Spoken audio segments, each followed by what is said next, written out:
मुअज़्ज़ज़ दोस्तों, अब दिल थाम के बैठिए, क्योंकि हमारे इस मंच पर जो मुअज़्ज़ज़ और मुहतरम शख्सियात विराजमान हैं, उनके अंदर बहुत सी शख्सियात ऐसी हैं जिनका नाम हमने सुना है और हम में से बहुत से लोग उनके कारनामों से वाकिफ हैं, उनके काम से वाकिफ हैं। आली जनाब आदरणीय सम्माननीय वामन मिश्राम जी साहब, ये भारत मुक्ति मोर्चा के सदर हैं, इतिहास के जानने वाले हैं, ब्राह्मणवाद के खिलाफ तकरीबन 40 साल से ये संघर्ष कर रहे हैं कि दबी कुचली इंसानियत और मजलूम अशखास को कैसे हक मिले। पूरे मुल्क भारत में यह इंसानियत की आवाज है। मैं उनके तहनीयत में और इस्तकबाल में एक शेर पढ़ता हूं और इससे उनको दावत देता हूं। हम ये नहीं कहते कि हम तुझसे बड़े हैं, लेकिन ये बहुत हैं कि तेरे साथ खड़े हैं। हम ये नहीं कहते कि हम तुझसे बड़े हैं, लेकिन ये बहुत हैं कि तेरे साथ खड़े हैं। अल्लाह मेरा बाग बिखरने से बचाना, कुछ फूल भी कांटों की हिमायत में खड़े हैं। बरसरे माइक माननीय आदरणीय वामन मिश्राम जी साहब, पुरजोर तालियों से इनका इस्तकबाल कीजिए।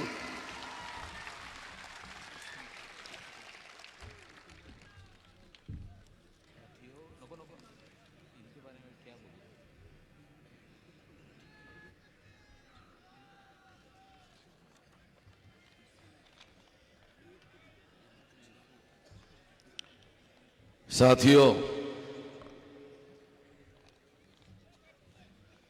काफ़ी वक्त हो गया है, इसलिए मैं कुछ बातों के ऊपर कंसंट्रेट करके कुछ ही बातें आप लोगों के सामने कहना चाहूँगा। दीन और दस्तूर बचाओ, ये जो तहरीक चलाई जा रही है मुस्लिम पर्सन ऑफ वोट के द्वारा, हम सभी लोग बामसेफ, भारत मुक्ति मोर्चा और दूसरे अन्य धर्मों के लोग जो मसावात को मानते हैं, वो सारे लोग इस तहरीक में इस देश में सहभागी है। और इसका ऐलान 18 मार्च 18 अगस्त को दिल्ली में किया गया।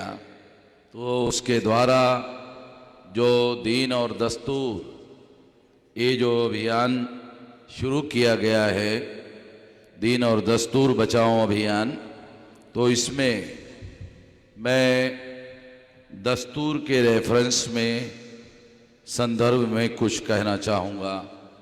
दीन के रेफरेंस में कुछ बातें आप लोगों के द्वारा और दूसरे धर्म के मानने वाले लोगों के द्वारा आप लोगों के सामने बातें आई हैं। साथियों, 26 जनवरी 1950 को इस देश में इस देश का दस्तूर अमल में लाया गया और अमल में लाने के बाद यह ऐलान किया गया कि इस देश में समता, स्वतंत्रता, बंधुता और न्याय पर आधारित समाज और राष्ट्र का निर्माण किया जाएगा। ये वादा कोई साधारण वादा नहीं था। ये भारत के दस्तूर के द्वारा, जिस दस्तूर को संविधान सभा में पास किया गया था और सभी प्रकार के धर्म को मानने वाले जो लोग थे उनके द्वारा ये पास किया गया था। और जो समाजी इकाइयाँ, जो वंचित लोग थे, जो मजलूम लोग थे, उनके द्वारा भी इस दस्तूर को माना गया, स्वीकार किया गया और 26 जनवरी 1950 को इसे लागू किया गया। साथियों, जब ये ऐलान किया गया कि इस देश को समता, स्वतंत्रता, बंधुता और न्याय पर आधारित समाज और राष्ट्र का निर्माण किया जाएगा, तो ये बहुत अच्छी बात थी और बहुत सारे लोगों को उनके दुखों पर मरहम लगाने वाली बात थी और सभी लोगों को खुश करने वाली बात थी। मगर उस दस्तूर पर जो अमल किया गया वो बहुत दुखदाई बात है। इसलिए मैं ये बात आप लोगों के सामने रखना चाहता हूं कि 26 जनवरी 1950 को जिस दस्तूर को इस देश में लागू किया गया, उसके आधार पर 1952 को 52 को जो इस देश में प्रथम लोकसभा का पार्लियामेंट्री चुनाव हुआ, उस चुनाव में जवाहरलाल नेहरू के द्वारा 3.5% ब्राह्मणों के 60% नुमाइंदों को कांग्रेस पार्टी के द्वारा टिकट दी गई और 47% ब्राह्मण पहले भारत के संसद में चुनवा कर लाए गए और इस संसद पर ब्राह्मणों का कब्जा करवाया गया। आजादी का आंदोलन केवल ब्राह्मणों का संसद पर या भारत पर कब्जा करवाने के लिए आजादी का आंदोलन नहीं चलाया गया था। ना ऐसी कोई बात किसी को कही गई थी, ना ऐसी कोई बात मानी गई थी, मगर ऐसा किया गया और ये धोखा लगातार इसी तरह से ये धोखा इस देश में लगातार उस पर अमल किया जा रहा है और इसका परिणाम ये हुआ कि आज के तारीख में जो इस देश में लोकतंत्र है जिसे हम लोकतंत्र कहते हैं, उस लोकतंत्र को आज के तारीख में इस लोकतंत्र को जो 4 पिलर हैं, विधायिका जहां कानून बनाया जाता है, कार्यपालिका जहां उस कानून पर अमल किया जाता है और न्यायपालिका विवाद पर समस्या का समाधान दिया जाता है और मीडिया जो जनता को जगाने का काम करता है। ये जो 4 पिलर है लोकतंत्र के, ये चारों पिलर पर आज के तारीख में ब्राह्मणों का कब्जा हो गया है। ये कब्जा हुआ नहीं, ये कब्जा करवाया गया है और ये दस्तूर के खिलाफ में साजिश है। जब हम ये कह रहे हैं कि दस्तूर को बचाना है, तो इसका मतलब है दस्तूर के विरोध में साजिश हुई, तब तो बचाने की बात हम लोग कर रहे हैं। अगर साजिश नहीं हुई होती तो फिर बचाने की कोई बात नहीं थी।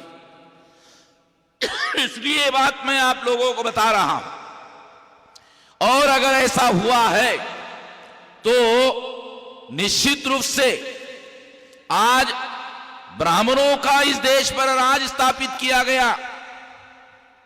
इस देश में हिंदू राज या हिंदू राष्ट्र निर्माण करने की जो लोग बात करते हैं, वो लोग हिंदुओं के नाम पर ब्राह्मणों का राज स्थापित करते हैं।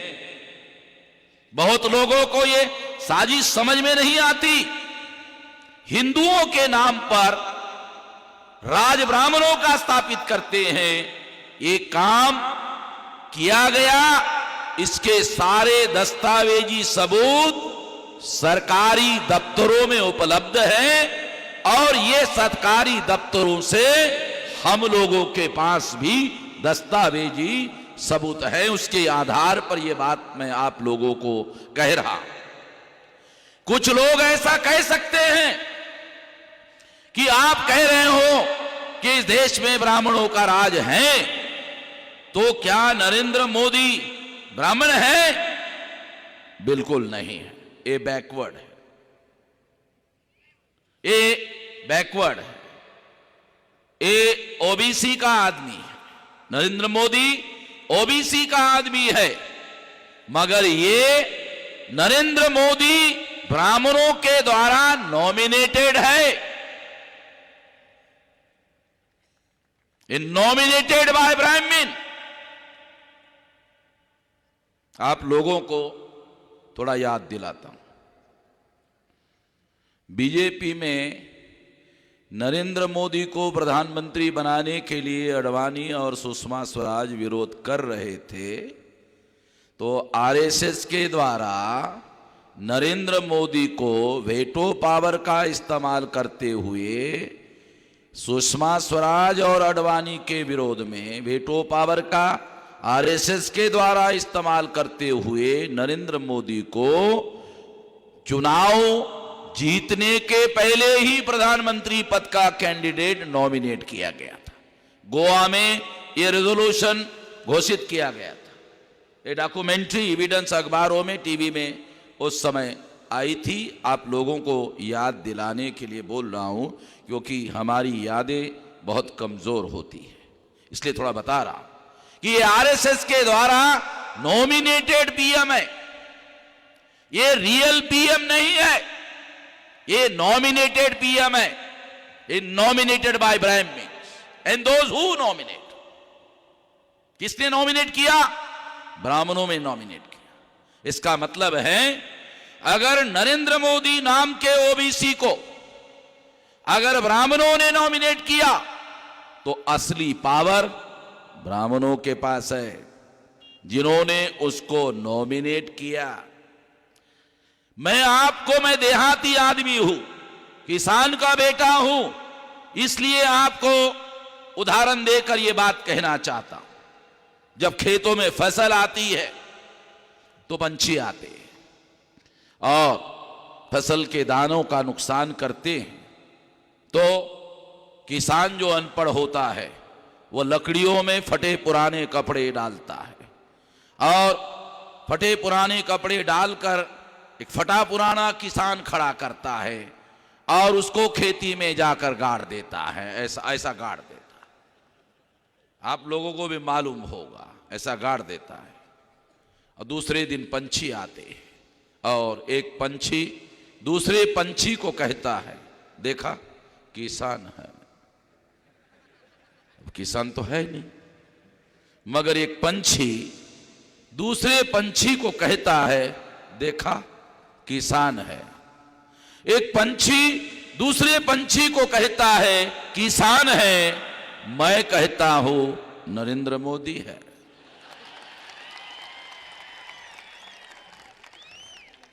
मराठी में उसको बुजगावना बोलते हैं। आप लोग मराठी जानते हैं, इसलिए आप लोगों को समझ में आया होगा। तो ये बुजगावना है, ब्राह्मणों का बुजगावना। तो इसलिए मैंने नरेंद्र मोदी का नाम मोदी बदल दिया है नरेंद्र बुजगावने। आज से नरेंद्र मोदी का नाम नरेंद्र बुजगावने। साथियों, नरेंद्र मोदी ओबीसी है और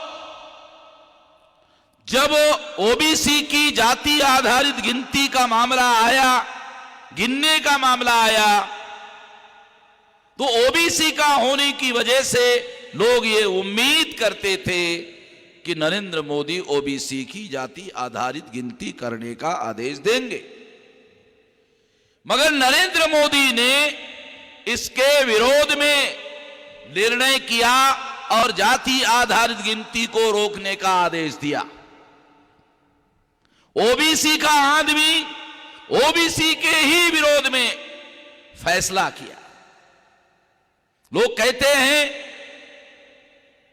कि नरेंद्र मोदी बहुत धाकड़, बहुत हिम्मत वाला आदमी है, बहुत शक्तिशाली है, और वो खुद कहता भी है कि उसका 56 इंच का छाती है, और अगर 56 इंच का नरेंद्र मोदी को छाती है तो ओबीसी की जाति आधारित गिनती करने के लिए उसको किसका डर लगता है? किसको डर लगता है उसको? वो प्रधानमंत्री है, उसके पास सारी ताकत है, तो किसका डर लगता है उसको? किसका डर लगता है? थोड़ा मैं आपको बताता हूं, थोड़ा उदाहरण बताता हूं। नरेंद्र मोदी वाराणसी गए और वाराणसी जाकर कहा गंगा मेरी मां है। तो लोगों ने कहा उसके मां का नाम गंगा होगा, छोड़ जाने दो।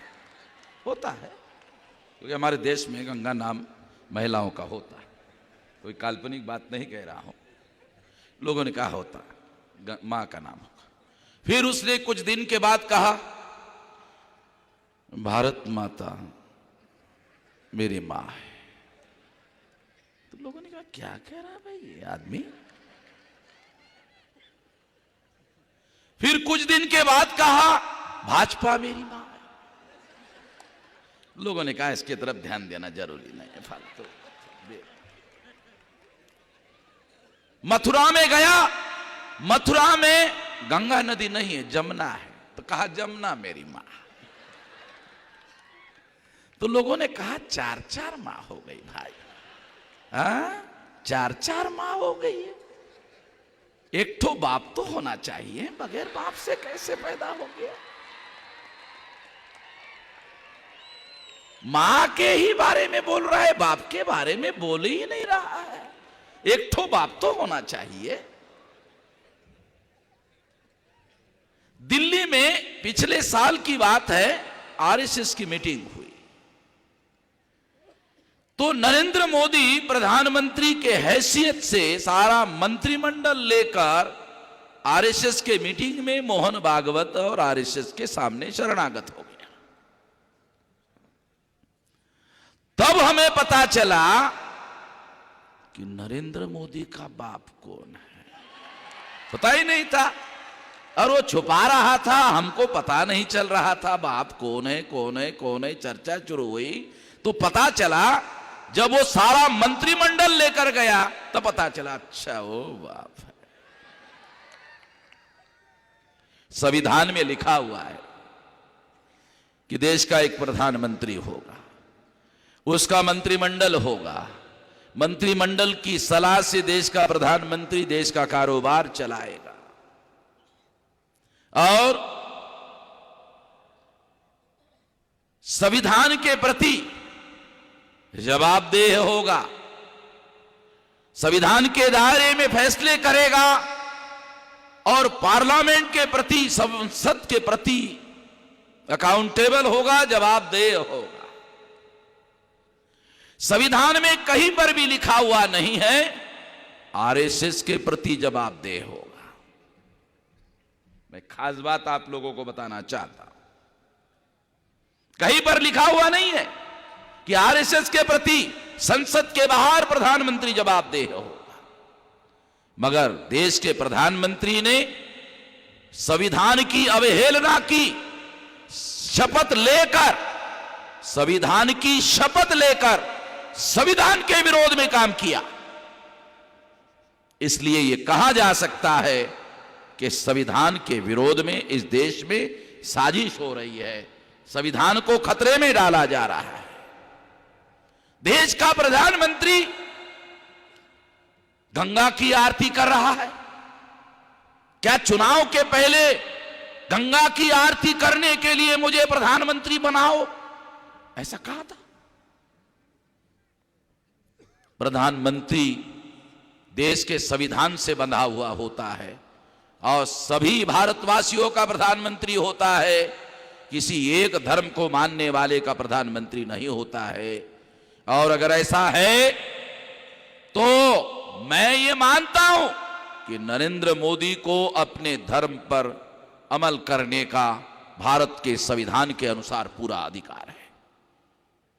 मगर प्रधानमंत्री नरेंद्र मोदी को प्रधानमंत्री बनकर आरती करने का अजीब बात है। नरेंद्र मोदी को अधिकार है वो अपने धर्म के अनुसार आचरण करे, पूरी आजादी है संविधान के अनुसार। मगर प्रधानमंत्री आरती करने का काम करे, देश के विकास, अरे सड़क बनाने का काम करता तो मानते, सड़क बनाने का काम करते तो मानते कि जनता गाड़ियां उस पर चलाएंगे, अच्छी गाड़ियां चलाएंगे और अच्छा रोड बनाएंगे तो मानते। उसके बजाय अपना समय जो है आरती करने में लगा रहे। अजीब किस्म की बात है। साथियों, मैं ये बात इसलिए बता रहा हूं कि धीरे धीरे संविधान को बाईपास करके इस देश में सारा कारोबार चलाने का मामला चलाया जा रहा है और हम इसके विरोध में हैं और इसी वजह से संकट निर्माण हुआ है। अगर मुसलमानों के साथ संकट निर्माण हुआ है तो दस्तूर पर अमल ना होने के नतीजे की वजह से हो रहा है। और इतना ही नहीं, बल्कि मैं ये कहना चाहता हूं कि दूसरे जो धर्म के लोग हैं, मुसलमानों के अलावा, उनके सामने भी इसी वजह से संकट खड़ा हुआ है। और जो शेड्यूल कास्ट, शेड्यूल ट्राइब और बैकवर्ड क्लासेस के लोग हैं, उन लोगों के अधिकारों के विरोध में भी षड्यंत्र हो रहा है। इसके लिए हम लोगों ने यह निर्णय किया कि शेड्यूल कास्ट, शेड्यूल ट्राइब और बैकवर्ड क्लासेस के लोग वामसेफ और भारत मुक्ति मोर्चा के माध्यम से मुस्लिम पर्सनल लॉ बोर्ड के साथ मिलकर इस देश में इस गलत बातों के विरोध में, संविधान के विरोध में जो साजिश हो रही है, उस साजिश को विफल करने के लिए हम सभी लोग मिलजुल कर इस देश में इत्तेहाद कायम करेंगे, एकता कायम करेंगे और एक तहरीक, एक आंदोलन इस देश में, सारे देश भर में निर्माण करने की कोशिश करेंगे। इसके लिए मुस्लिम पर्सनल लॉ बोर्ड के द्वारा पहल करके जो काम शुरू किया गया है वो धन्यवाद के पात्र हैं और हम उस तहरीक में वामसेफ भारत मुक्ति मोर्चा पूरे जद्दोजहद के साथ, पूरे ताकत के साथ हम लोग उसमें जुट रहे हैं। मैं आप सभी लोगों को ये आश्वस्त करता हूं कि हम पूरी ताकत के साथ इसमें संगठन के शक्ति के साथ जुड़ेंगे। मैं केवल भाषण करके चले जाने का हिमायती नहीं हूं और आप लोग भी सुनकर चले जाए अच्छा नहीं होगा। अमल में लाने के दृष्टि से बोल रहा हूं कि जो बातें, जो संदेश यहां दिया जा रहा है, इस पर अमल लाना होगा, अमल करना होगा, क्योंकि तब्दीलियां तब आएगी, परिवर्तन तब आएगा जब हम इस पर अमल करने की कोशिश करेंगे। वामसेफ भारत मुक्ति मोर्चा के द्वारा ऐसे कार्यक्रम हमने निर्णय किया, 100 कार्यक्रम अपने पैसे से, वामसेफ भारत मुक्ति मोर्चा के पैसे से 500 कार्यक्रमों में 100 कार्यक्रम हम वामसेफ भारत मुक्ति मोर्चा के द्वारा ऑल इंडिया में 25 राज्यों में लगाएंगे। वो लिस्ट मैंने नोमानी साहब को, कमाल फारूकी साहब को और रहमानी साहब को मैंने दे दिया है कि यहाँ हम लोग कार्यक्रम करेंगे और सारे देश के दूसरे धर्म के लोगों को भी बुलाएंगे। मैं एक और बात भी आप लोगों को कहना चाहता हूं कि और भी बहुत सारे छोटे छोटे धर्म के लोग हैं जो ब्राह्मणवाद से सताए हुए हैं, दुखी है। उन लोगों को भी इस तहरीक में शरीक करवाने की कोशिश करूंगा। मेरे उन लोगों के साथ भी लिंक है, संबंध है, उनको भी शामिल करवाऊंगा। इसके अलावा SC ST OBC के कुछ संत हैं, उन लोगों के साथ भी मेरे बहुत नजदीकी रिश्ते हैं। उन संतों को भी मैं कोशिश करूंगा कि अगले बार जब कोई कार्यक्रम होगा तो कुछ संत लोगों को भी इस तरह के कार्यक्रम में मैं लाऊंगा, ताकि आप लोगों को यह पता चले कि अब ये धीरे धीरे ये तहरीक जो है ये आगे पूरे ताकत के साथ आगे बढ़ रही है और जनशक्ति के साथ में हम लोग इस देश में पूरी जनशक्ति को इकट्ठा करेंगे और उसके आधार पर इस देश में इंसाफ को कायम करने की कोशिश करेंगे। कमजोर इंसाफ कायम नहीं कर सकता। मजलूम इंसाफ कायम नहीं कर सकता। अगर मजलूम सारे इकट्ठा होकर ताकत इकट्ठा करे तो ताकत के बल पर इंसाफ कायम किया जा सकता है। रोकना होगा जालिमों को, जालिम काबिज हो गया है, जालिमों को रोकना होगा और जनशक्ति के आधार पर ताकत इकट्ठा करके उनको रोकना होगा। इसके लिए आप सभी लोगों का साथ सहयोग अपेक्षित है। आपने मेरी बात ध्यान से सुनी, इसके लिए आभार, धन्यवाद।